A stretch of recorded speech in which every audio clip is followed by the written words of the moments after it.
Hey, before you scroll past this, I want to ask you something and I want you to actually answer it in your head, not just skim past it. When's the last time you felt truly seen by someone? Not liked your post, seen.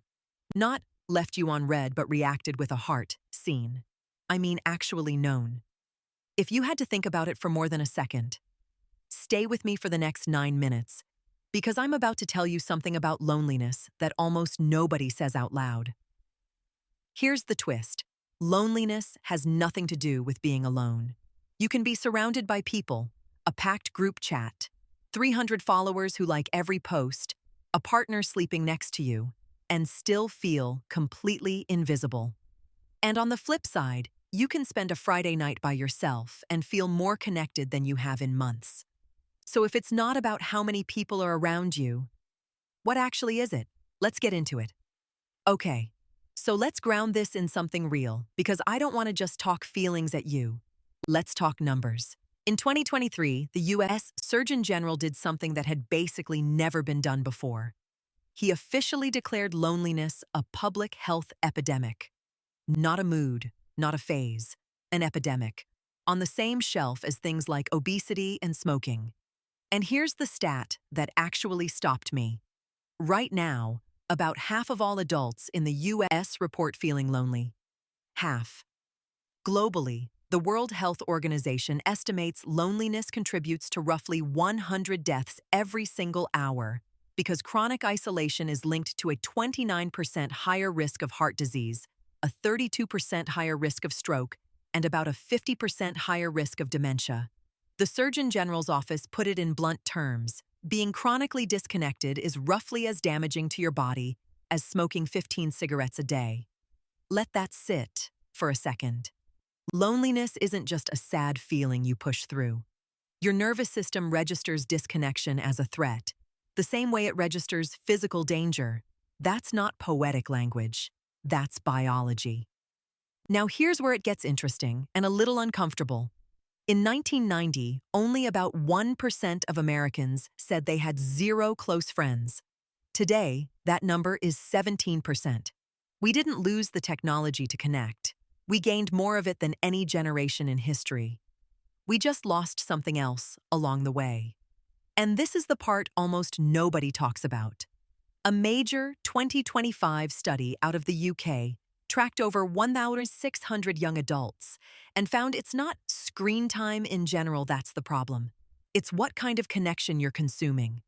Passive scrolling platforms, the ones where you watch other people's lives instead of building your own relationships, were linked to more loneliness. But apps built around direct, one-to-one conversation, like messaging with actual friends, were linked to less. Same phone, same hours, completely different emotional outcome. So the myth is, I'm too busy, or I don't have people around me. The real truth is quieter and harder to admit. A lot of us have swapped real intimacy for the performance of connection. We're reachable by hundreds of people and truly known by almost none of them. Loneliness isn't a punishment for doing something wrong. It's not proof that you're unlikable or broken or destined to be on the outside of things. Loneliness is information. It's your body's oldest, most honest signal, telling you the connection you have right now doesn't match the connection you actually need. And most of us respond to that signal in exactly the wrong way. We feel the ache, and instead of moving toward real connection, we numb it. We open the app. We watch another video. We scroll a dating profile instead of having a real conversation. We do the thing that looks like connection but costs us nothing. Because real connection costs something. It costs honesty. It costs the risk of being turned down or misunderstood, or actually needing someone and having them see that need. That's the part nobody wants to say out loud. A lot of our loneliness is self-protective. We keep people at a comfortable distance because closeness means we could get hurt. So we trade depth for safety, and then we wonder why we still feel alone in a room full of people who supposedly care about us. But here's the good news hiding inside all of that. If loneliness is a signal, it's not a life sentence. Signals can be answered. So let's talk about what actually answering that signal looks like. Because I'm not going to leave you with just the problem. The fix isn't more people.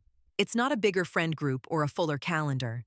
The fix is smaller and braver than that. It's one honest conversation. It's texting the person you've been meaning to text and saying, "I miss talking to you," instead of just liking their story.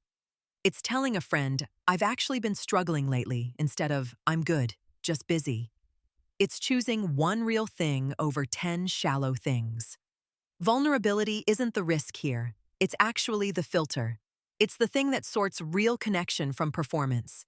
Every time you choose to be a little more honest with someone, you're not exposing a weakness.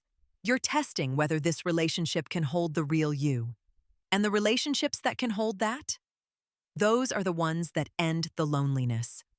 Not the ones where you're the most impressive version of yourself. The ones where you're just you. So here's what I'd invite you to do, starting today. Pick one person, not 10, not your whole contact list, one, and reach out with something real. Not, "Hey, how are you?" on autopilot. Something true. "I've been thinking about you. I haven't felt close to anyone in a while, and I wanted that to change." And at whatever's honest for you, loneliness feels like a wall. But it was never a wall. It was a door that just needed someone on the other side willing to knock. You get to be the one who knocks first. If this gave you something to sit with, stay a while. This is exactly the kind of thing we dig into here. Subscribe if you want more conversations like this one, and I'll see you in the next video.